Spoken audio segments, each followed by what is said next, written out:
Greetings from South Korea. My name is Dae-Han Song. I am a part of the No Cold War Collective and the International Strategy Center. Before we get started with Dr. Warwick Powell, I would like to encourage everyone to press like and to follow us. To give a brief introduction of Dr. Warwick Powell, he is an adjunct professor at the Queensland University of Technology in Australia. He is a specialist in Chinese political economy and has written China Trust in Digital Supply Chains and Thermoeconomics in a Time of Monsters, and of course, many peer-reviewed articles as well. Dr. Powell has worked in government and the private sector and chairs the Trade Facilitation and Technology R&D group of companies. And you can find his work at warwickpowell.substack.com. And Dr. Warwick Powell, greetings. Great to have you here. It's good to be with you.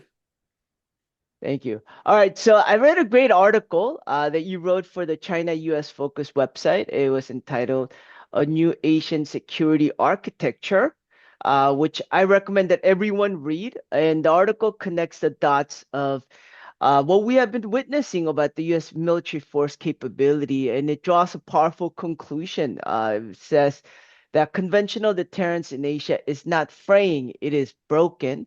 And so, could you please elaborate on this for our viewers? Look, I'd be happy to. The last piece really has been part of an ongoing body of work that I've published often in China-US focus, but also elsewhere, that seeks to explore the intersecting dynamics of physical systems, supply chains, productive capabilities, as well as the implications that these have on the capacity of military architectures, so-called security architectures and systems, to be sustained and projected going forward. As many of you would know, and many of your viewers would know, for the best part of the last 7 to 8 decades, the United States has built a global security architecture premised largely on its ability to project power, not only by virtue of a blue water navy and a significant fleet of aircraft, but importantly through a network of bases.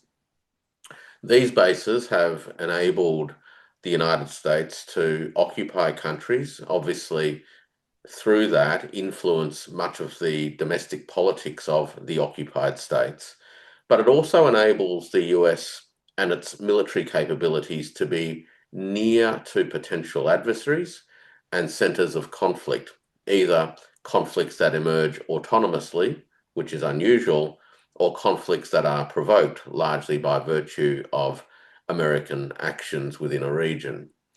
By having bases located in proximity to adversaries and adversarial edges, the United States has, in theory anyway, been able to sustain a power projection presence across much of the world. Part of the argument for this, historically, certainly one that's made to people in the occupied countries, is that these bases serve a security purpose. They deliver safety and security to these countries and are part and parcel of an American security umbrella that these countries need and, of course, need to contribute to. So that's been the experience over the course of the last 7 to 8 decades. But all of that has been coming under incredible strain over the course of the last few years. And we, of course, have the experiences of the war in Ukraine, which illustrates the challenges that the West writ large, largely the United States as the principal provider of the NATO alliance, to sustain a long-term protracted war of attrition against what is in effect a peer competitor, namely Russia. We've also seen in the course of the last few months something that I think is even more astounding, particularly for those who have lived through this post-Cold War era where the United States base presence has been part and parcel of how many people have thought about the rules-based order and the infrastructure and institutional architecture that has made that possible. And by that I mean what's been going on in the Persian Gulf. The United States, of course, has had a long and extensive presence in the Persian Gulf through a myriad of bases across the various countries and principalities in that region. They've been part of a fabric of foreign policy and power projection aimed at ultimately securing American control over critical natural resources, gas and oil in particular, but also to be positioned to advance broader American foreign policy objectives within the region attached to what is broadly called the Greater Israel Project. These bases across these many countries have been central to the ability of the United States to dominate a region and project power. The war, or the most recent stanza of the war, that was initiated by the United States and Israel against Iran on the 28th of February this year, ultimately saw the progressive dismantling of this network of bases. Iran's counter-base offensive was able to shatter the American air defense umbrella, as well as that of the Israelis, and hit the bases in a way that led to significant destruction of equipment, as well as the significant destruction and damage to the bases themselves. So much so that, on the whole, the United States has had to withdraw from many of those bases to facilities located out of reach of Iranian medium-range ballistic missiles. So the first thing we learned is a destruction or the capacity of an adversary to dismantle and destroy equipment and bases. The United States air defense was not capable of protecting those bases from these attacks. This is a very important learning. The second thing we learned is that the United States' own ability to conduct offensive actions is depleted as a result of the destruction of these bases. These bases and their proximity to targets within a region have enabled the US to launch high-intensity sorties, airborne attacks, in an effort to bomb their adversaries into submission. But of course, if these bases are not available for use, the American planes will be pushed further away, which means they have to fly from further away, and they will not be able to maintain the cadence that they would otherwise been able to had they been able to launch their attacks from close by. So that's the second thing we learned, is that the destruction of these bases actually has a devastating impact on America's own ability to project power in an offensive way as well.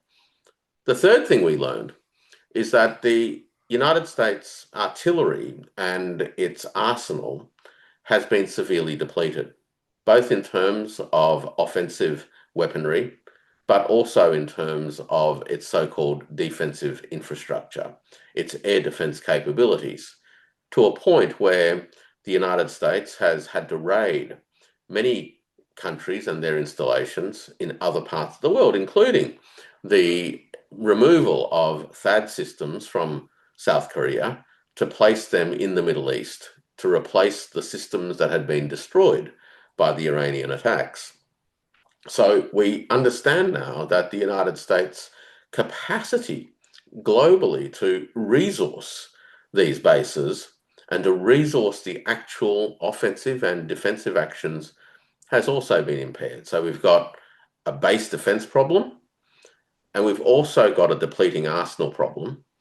And the third and last thing we've learned is that, in fact, the ability of the United States industrial supply chains to replenish this depleting inventory is actually severely constrained. And it's constrained because the system itself has struggled to accelerate its productive capabilities over the last 4 years, despite the intensified investment of dollars into the system. And it's also constrained because it is struggling to access the upstream raw materials that are necessary for many of these munitions, whether it's rare earth elements, critical minerals, tungsten, um, uh, and, uh, and magnets, etc., etc. So you put that whole scenario together, and what we have seen as a result of, firstly, the war in Ukraine, and more recently, the war against Iran, is a fundamental depletion of the material foundations of American power projection globally. So that's the basis of the assessment, if you will, contained in the latest article. And it has implications for Asia because the United States, of course, has many bases across Asia. And those bases are now exposed to the same kinds of risks and limitations as has been shown to be the case in the Middle East. And of course, you're referring to some sort of like, an event or a contingency in Taiwan, in the Taiwan Strait, or some sort of like conflict that happens in the East Asia with China, basically, right? Um, Yeah. I th yeah, I thought it was interesting. You argue for like an alternative architecture in Asia, and one where middle powers, and more specifically ASEAN, can pursue a framework that manages Chinese primacy without triggering catastrophic conflict. So, yeah, if you could just elaborate on this and like what gives you hope about the possibility of such a regional arrangement? And also, like, what are things that people should look out for, like in the news or in current affairs, to try to see if there's movement in this direction? Sure. Look, I think the first thing to understand is that countries across the Asia region have been paying close attention to what's been happening, not only in Ukraine, of course, but more recently in the Persian Gulf. And despite the fact that US Assistant Secretary of War Pete Hegseth has been doing a reassurance tour through parts of Asia, trying to send the message that the United States remains willing and able to play the role of a security guarantor within the region, the reality is that serious people across governments and in strategic thinking circles are deeply shaken by what's happened in the Persian Gulf and are actually quietly thinking about how they respond to it. Now, for countries that have historically hosted bases, American bases, South Korea, Japan, Philippines, as well as the island of Taiwan, these experiences that we're watching unfold in the Persian Gulf are deeply troubling. The assumptions that were made about the American security umbrella and the effectiveness of it are now being questioned. The inability of the United States to sustain viable defense of its bases is raising serious questions across Asia as to what the medium term future is in terms of this particular security architecture. Now, we're not going to see overnight change. No country is going to run the Americans out of their own bases in these parts of the world. That's not how countries tend to operate. They tend to be a lot slower, and there's a lot of other forces at work because countries don't have uniform views. There are domestic contentions as to what the relationship should be with the United States, for example. But we have seen various moves to crab walk towards a kind of hedging, an exploration of a post American hegemony in Asia pathway, if you will. We have, for instance, seen the president of South Korea in the last few days, middle of August, express a view that perhaps it's time to have a dialogue with the DPRK to bring an uncompleted war to a proper closure. Now, this is an important shift because about 18 months ago, the DPRK actually announced that it no longer sought reunification and it formalized that position earlier this year. But up until now, there has not been a response from anyone in terms of that particular new configuration. And yet, it does open up the possibilities of a new dialogue, a dialogue in which the two sides no longer view each other as an estranged other that needs to be brought back into the fold, into a common fold, but one in which the two sides understand that they have now gone their own ways. And that could open up the possibilities of a more mature post-war relationship. Now, I don't say that with hope or optimism, but I just simply paint the picture that there are things happening. Same in Japan.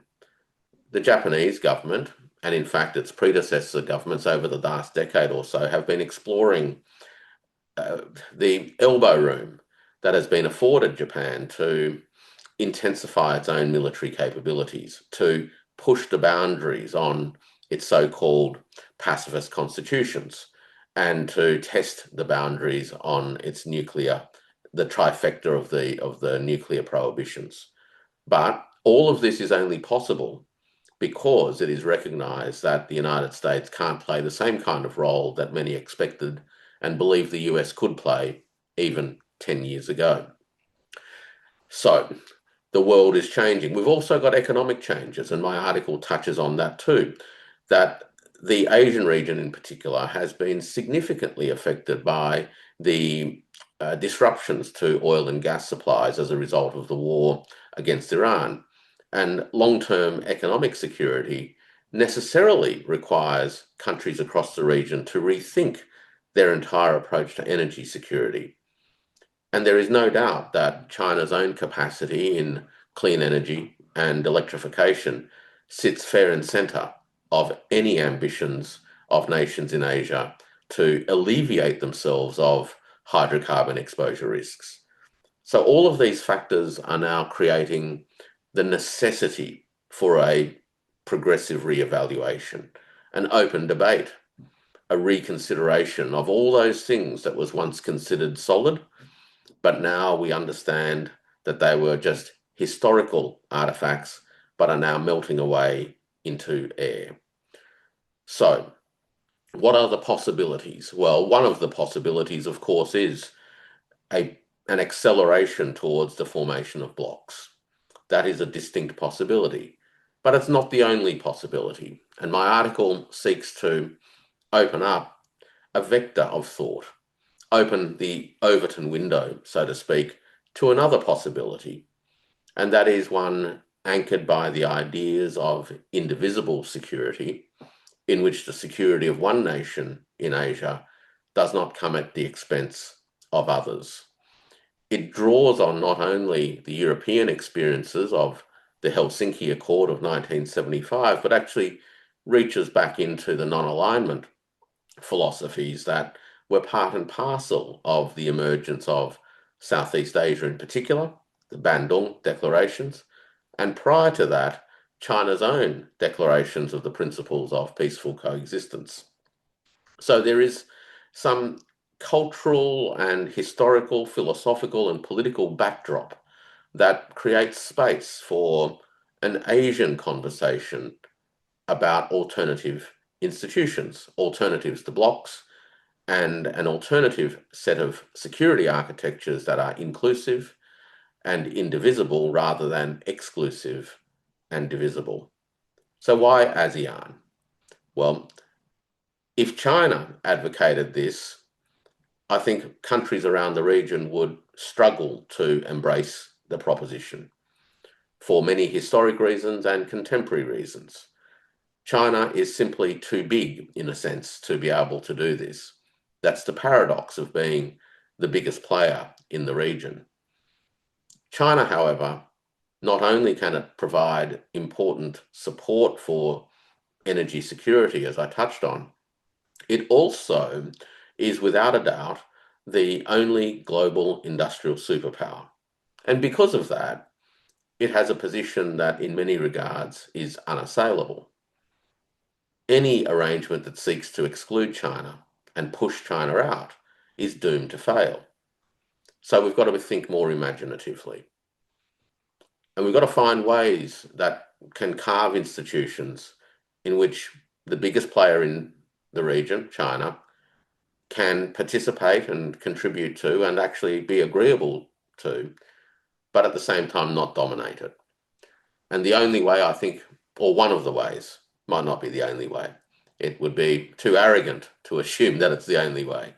But an important way is for a multilateral institution that has a history of quiet success to begin the work of statecraft, the work of regional negotiations, and the work of regional conversations and dialogue that actually builds on ASEAN's deep ethos and look to transform ASEAN into an institution that can anchor a security architecture into the 21st century. It can learn, for instance, from the experiences of the Shanghai Cooperation Organization that emerged around narrowly defined objectives: anti-terrorism, anti-extremism, and anti-separatism. And it has slowly but surely broadened. It's broadened its membership base, and it's also broadened its platforms of collaborations. It is now an energy collaboration platform as much as it is an anti-terrorism collaboration platform. But importantly, that platform is inclusive, not exclusive.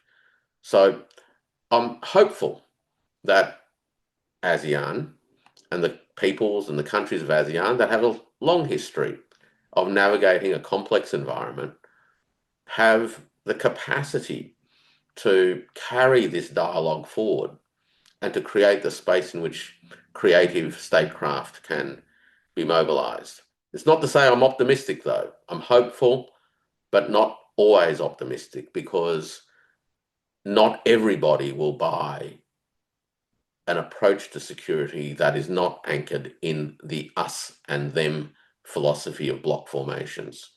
That is deeply ingrained in the psychology of many of the strategic thinkers and policymakers across our region. And that remains our greatest challenge. Great, thank you. I think it's very interesting because clearly we live in very perilous times, and I think that of course we must be hopeful, but it's also difficult to be optimistic, quite because yeah, it's dangerous times. It appears like the US military is kind of like exerting and pushing its way around the world, and that there are countries that are standing up to it, but there's also a certain kind of silence, right? And that, if it appears that US military dominance is decreasing, um, there are not yet enough people that are like, oh, the emperor has no clothes, and then to just realize that. But even if the war in Iran has shown us that the emperor has no clothes, still everybody else around appears to be fairly quiet. So, um, yeah, I mean, to have a future, of course, we have to break with the US dominated world, right? So, yeah, what do you see as necessary to kind of push us past this US dominated world that we live in today? Well, fundamentally, it's grounded by the economic capacity of nations and the people of these nations to forge futures that leave them less exposed to American economic coercion, as might have been the case historically. Number one, without economic foundations, nothing else really follows. Number two, of course, is a changing material foundations of the American military itself. No doubt the American military remains a powerful presence in many parts of the world. But at the same time, as I outlined earlier, the fragilities of the American material foundations are now starting to become evident, not only to observers such as myself and others, let alone the thinkers and policymakers and the political classes within Asia itself, but it's actually a debate that's beginning to emerge in the United States itself. There are voices in the United States that firstly recognizes the limitations of American capability, and on the back of that recognition are now arguing that it is time for America to pack up and tend to its own problems. Now, that's not a universal view in the United States, of course, far from it.